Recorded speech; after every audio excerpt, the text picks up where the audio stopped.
Hello and welcome back to the channel. Recently, Route 84 Express between UBC and VCC-Clark stations started its operation with New Flyer's signature Excelsior hybrid articulated buses. This was supposed to start in January, but due to inclement weather and global shipping issues affecting parts, rollout was delayed until recently. This week's video will cover both the new Artics and the 84 route. Let's begin.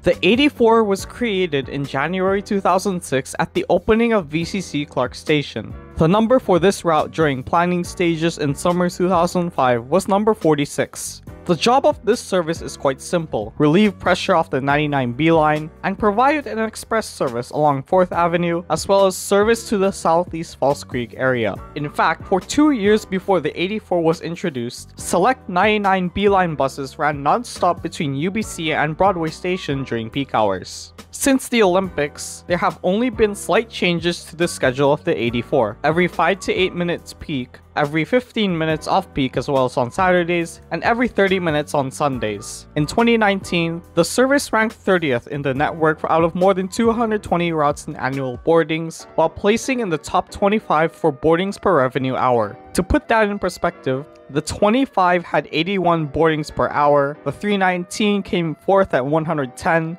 and the R1 and 99 topped out the list at 110 and 139 respectively. In 2021, earlier funding commitments in the 10-year vision resulted in an upgrade to use articulated buses. This is largely for the eventual return of overcrowding going to and from UBC during peak hours. At the time of posting, most university courses are fully or partially online, with a few requiring in-person attendance.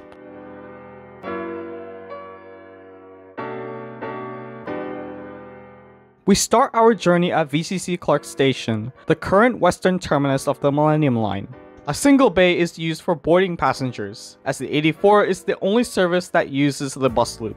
At the time of posting, there is no official all-door boarding at any of the stops, although it can be activated at the discretion of the driver. Today's trip uses one of 25 New Flyer articulated hybrid buses built for 2021. This will be one of 20-ish articulated buses that will be used on the route. These 20 or so units will be allocated to Vancouver Transit Centre, and it is unclear where the other 5 units will be placed at the time of filming. I'll pin a comment to this video when the update does come. Vancouver has had some experience with articulated buses in years prior, mostly with articulated trolleys in routes 3, 8, 10, and 20. In 2016, it took over operations of the 49 for 1 year before it was moved back to Richmond in 2017. And another year, 2019, saw operation of these hybrid units on the 4 trolley routes I just mentioned, as some units had gone in for a midlife refurbishment. You can expect them to appear on those routes during diesel substitution. In any case, these buses are very much like what you would find on a rapid bus.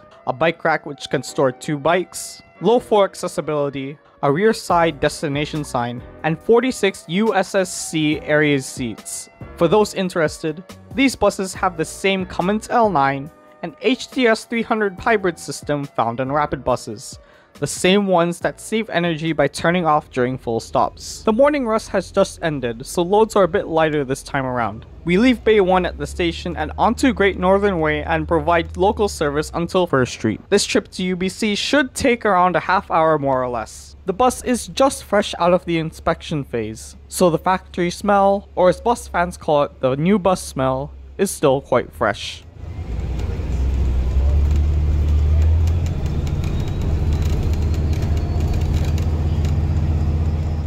We pass the site of the future station for the Broadway extension at Emily Carr University. Work is well underway for the transition between guideway and tunnel. The tracks will run slightly north of this location. If you haven't seen my Broadway extension construction updates video, please find it in the description. There will be a 1-year update to that video, so stay tuned.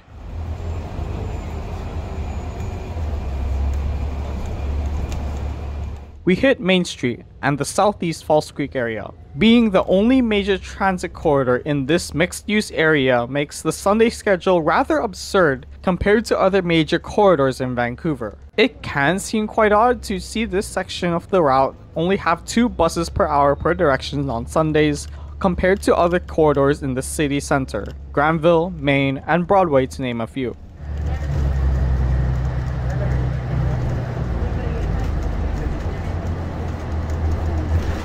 Next stop, Grove Street. Next stop, Campbell Street. Transfer. A transfer to the Canada line is here at Olympic Village Station. As stated in the beginning, the 84 has found favor among students and regulars who want to avoid the standing room on the 99B line.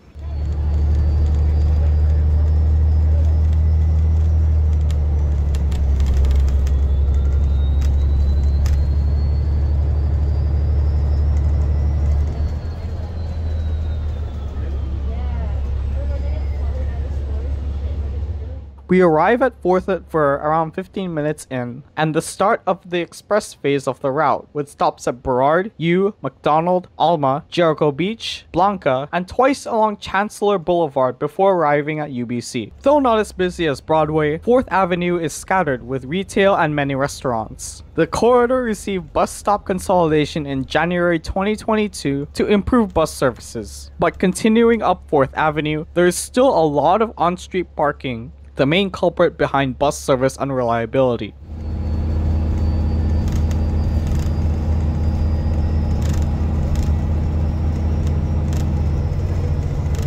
Next stop, U Street.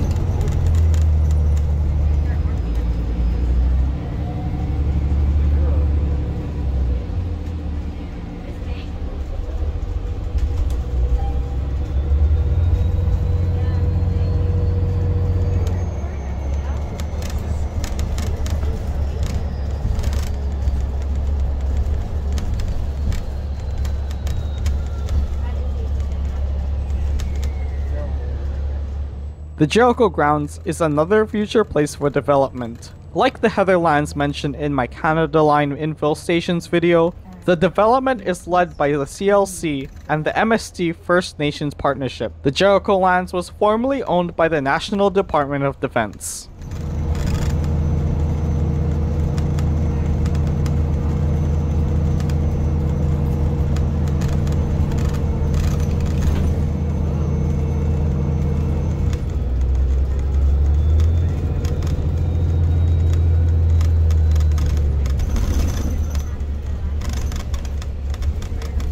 We are almost at the UBC terminus, so it's time to do a quick summary. Artics on the 84 are a welcome change, especially in response to the peak crowds at UBC. I do wish Sunday service was a bit more frequent to entice ridership in the local section. After the Broadway extension, I do see a slight realignment of services along 4th Avenue. Perhaps maybe the 84 will be kept for people who don't want to transfer at Arbutus. Or maybe the route will just be downgraded to a local service altogether, but only time will tell.